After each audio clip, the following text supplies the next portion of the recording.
Good morning, all of you. Good morning.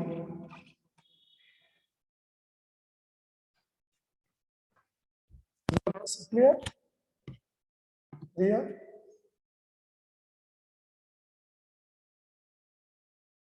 Riya, Yes, sir.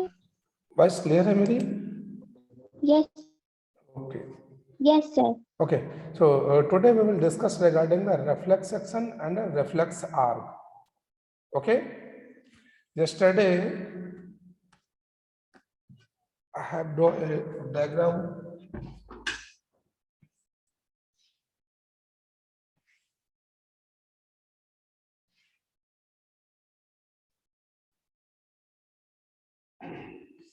This is zero conductivity. This upper portion. This is sensory and this is motor. Okay. Sensory portion. Outer part, here is the somatic sensory and visceral sensory. Here visceral motor and somatic. ठीक है? मैंने कल ये diagram draw करके आपको explain किया था. अब उस चीज को यहां पर ये बहुत ज्यादा काम आएगा. Aditi, Yes, sir. why you have not opened your video? Sir मेरा कनेक्शन पुअर है तो अगर वीडियो ऑन करूंगी तो डिस्कनेक्ट हो जाएगा. अच्छा चलिए ठीक है. ठीक है, तो कैसे रिफ्लेक्स सेक्शन फंक्शन करता है इस चीज को देख लेते हैं. ये बहुत से एग्जाम्पल आपने देखा है, आपको मालूम भी है, आपने पढ़ा भी है इसको, बस थोड़ी से टेक्निकल टर्म हम आज समझाएंगे इसके. राइट, बिकॉज जैसे ही हमने न्यूरॉन स्टार्ट किया था, हम शुरू से ही आपको रिफ्लेक्स सेक्शन ही बताते चले आ रहे हैं. जितने भी एग्जाम्पल थे उन एग्जाम्पल में रिफ्लेक्स सेक्शन जरूर रहा. यस और नो? चाहे मैंने आपको सिंपैथेटिक पैरासिम्पैथेटिक एक्शन बताया तो भी रिफ्लेक्स सेक्शन के जरिए बताया. सही है ना रूपाली? ठीक है, चलिए मैं एक बार फिर से आपको याद दिला देता हूं. हमने पढ़ा था सेंट्रल नर्वस सिस्टम और peripheral nervous system. Peripheral nervous system ने हमने जो नोमेनक्लेचर स्टार्ट किया था,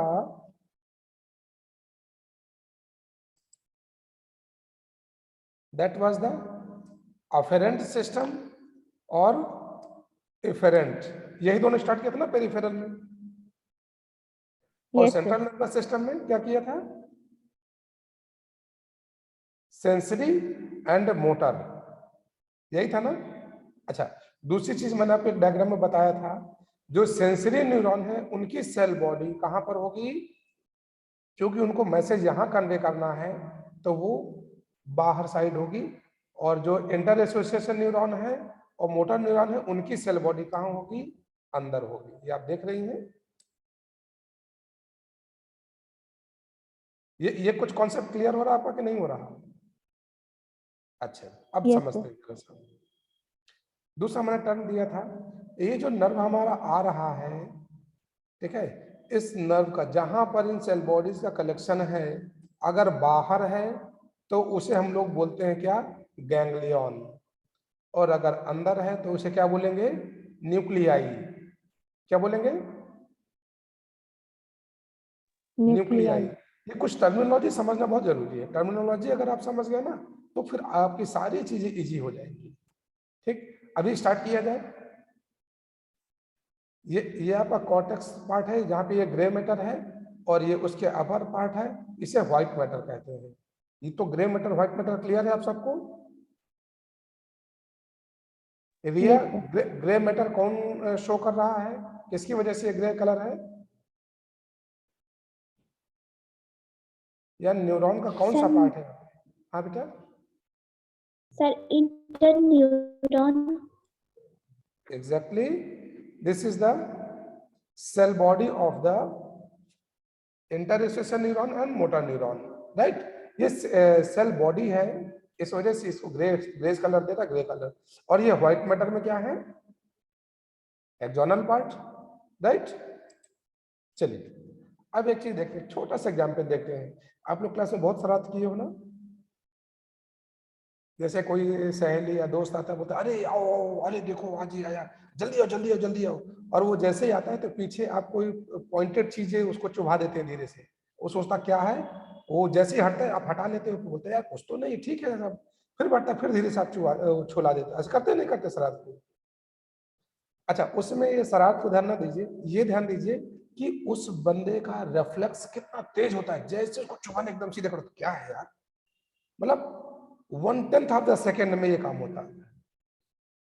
और कितना काम हुआ देखो, मतलब मैसेज भी ब्रेन को पहुंच गया, ब्रेन ने उसको इंटरप्रेट भी कर लिया, तुरंत मैसेज भी दे दिया कि इसको उठाओ, मस्कुलर एक्शन भी एक्टिवेट हो गया और आप तुरंत उठ भी जाते हैं। कितना फास्ट होता है ये सब, राइट। थोड़ी सी एक बार इसका पूरा रिफ्लेक्स आर्क समझ लेते हैं। देखो, रिफ्लेक्स एक्शन तो आपने पढ़ रखा है पहले से, आज रिफ्लेक्स आर्क भी समझ लेना है, राइट। तो ये है हमारा लेग। लेग में दो चीजें हैं, बोन्स और skeletal muscles, right. Skeletal muscles, इन्हीं मसल्स में रिसेप्टर्स हैं, ठीक है। और ये मसल्स के द्वारा ही बोन हमारा मूव करता है। जैसे ही कोई अगर पॉइंटेड चीज या गर्म या बहुत ठंडी चीज जैसे ही इसके बॉडी के टच होती है, इमीडिएट रिसेप्टर रिसीव करता है, और रिसेप्टर मैसेज किसको ट्रांसफर करता है? अफरेंट न्यूरॉन को। किसको? अफरेंट न्यूरॉन को। ये एक अलग पाथवे से जाएगा, इसी वजह से इसको नाम दिया हमने अफरेंट पाथवे। आप ये देख रहे होंगे यहां से ये जा रहा है इस तरह से। एक चीज गौर करिए, ये जो हमारा मसल्स है, इस मसल से जा रहा है अफरेंट पाथवे, यहीं पे येलो कलर का है, थोड़ी सी डीप इनसाइड जो इनवॉलेंट्री पार्ट है, वहां से वहां ये देखिए मैसेज लेके आ रहा है। ये आया मैसेज, आया ना, ठीक। तो ये यहां से मैसेज लेकर के गया अफरेंट पाथवे, जहां पर सेल बॉडी कलेक्ट होगी। भाई एक न्यूरॉन तो होगा नहीं, बहुत से न्यूरॉन्स होते हैं, जहां पर उसको डोर्सल रूट गैंग्लियन कह दिया हमने। और अब ये यहाँ पर मैसेज कन्वे किया, कहाँ पहुंचा? ये ब्रेन के पास में, ठीक। यहाँ इंटरप्रिटेशन हुआ, जो इंटर न्यूरॉन है, इंटर न्यूरॉन या इंटर एसोसिएशन न्यूरॉन, इन्होंने इसको इंटरप्रेट किया, और इंटरप्रेट करने के बाद में ये बताया कि कोई पॉइंटेड चीज आपको चुभ रही है, उठ जाओ, नहीं तो ये डैमेज करेगी टिश्यू को, ठीक है। जैसे ये मैसेज आया, इन्होंने तुरंत मैसेज किसको कन्वे किया? मोटर न्यूरॉन को। ये दिख रहा है आपको motor neuron, motor neuron, right. तो मोटर न्यूरॉन को कन्वे किया, और ये मोटर न्यूरॉन इमीडिएट आई। अच्छा, जब पैर को हटाना है तो अकेली एक मसल तो काम नहीं करेगी, ये एबव मसल और बिलो, ये दोनों मसल काम करेंगे इसमें। सही बात है कि नहीं? भाई किसी के मूवमेंट के लिए पर्टिकुलर सिर्फ एक मसल थोड़ी काम करेगी, वो तो जितनी मसल से सारे को एक्टिवेट करना पड़ेगा। तो देखो दोनों मसल्स को यहाँ पे मैसेज आया, ये हमारा मोटर एंड प्लेट है, जहां पर ये मैसेज हमारा कन्वे करता है। मैसेज जैसे ही आएगा, इसको ऑर्डर क्या आएगा? पुल, इसको अपनी ओर खींचो। और जैसे मैसेज पहुंचा, इमीडिएट कैल्शियम आयन रिलीज होगा। अब याद आया जो मैंने कैल्शियम आयन का पहले बताया था?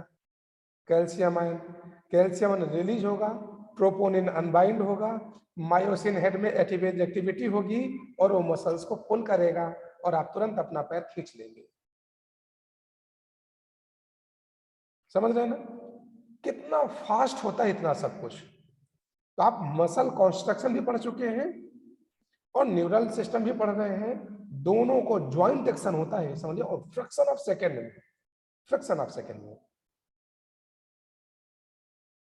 ये क्लियर हुआ। और ये स्टिमुलस जैसे मिला, इमीडिएट उन्होंने क्या किया? पैर को पीछे खींच लिया। ये देखो, ये दिखा रहे हैं, पैर को पीछे खींचा। आप खुद अपने पैर को थोड़ी सी आगे पीछे करके देखिएगा, आप देखेंगे कि थाई की जो ऊपर की मसल और नीचे के दोनों मसल्स उसमें काम करती हैं। कोई दिक्कत इसमें? No sir. एनीवन?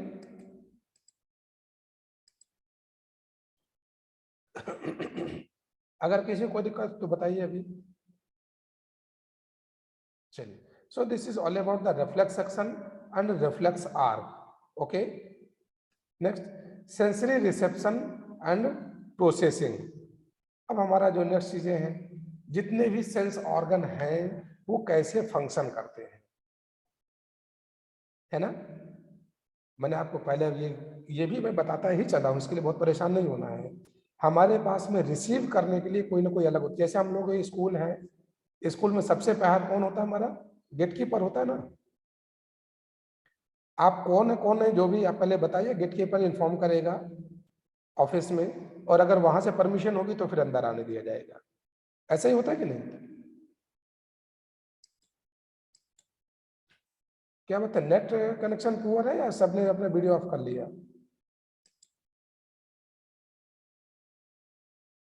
चलिए ठीक है। ऐसे ही सबसे पहले सेंसरी सिस्टम आएगा हमारा, जो रिसेप्टर्स हैं। रिसेप्टर्स मैसेज किसको कन्वे करेगा? न्यूरॉन्स को।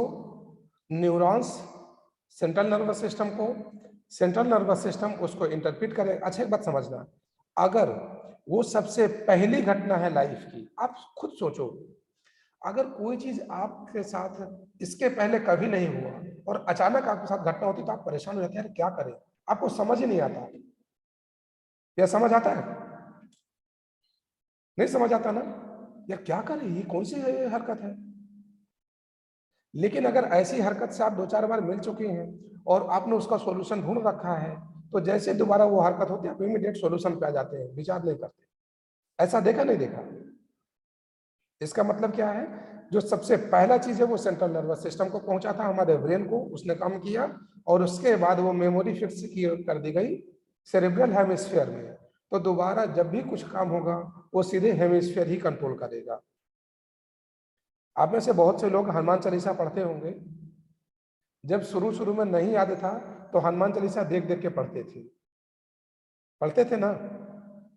कुछ दिन बाद याद हो गया, फिर क्या करते हैं आप?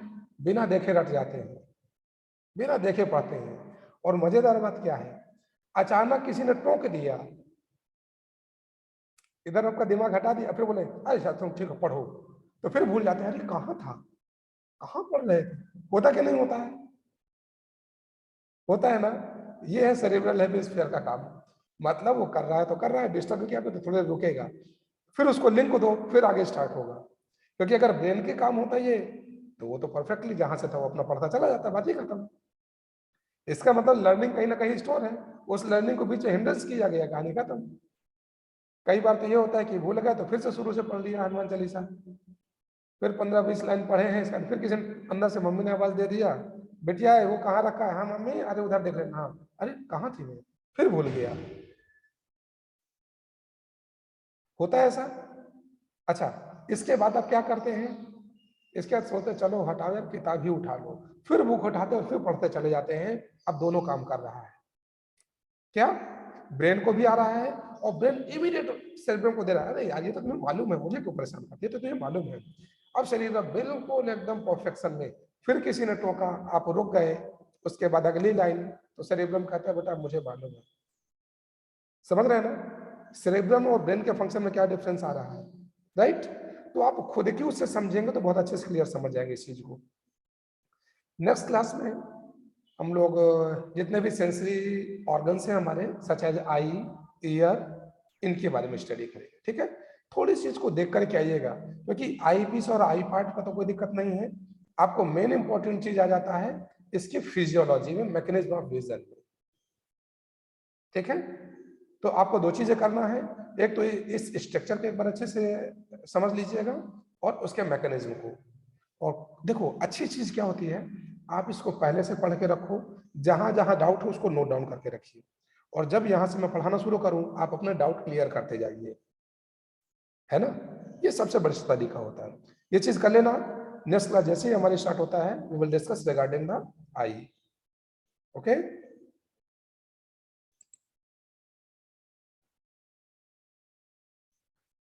ठीक है फिर, thank you, have a nice day.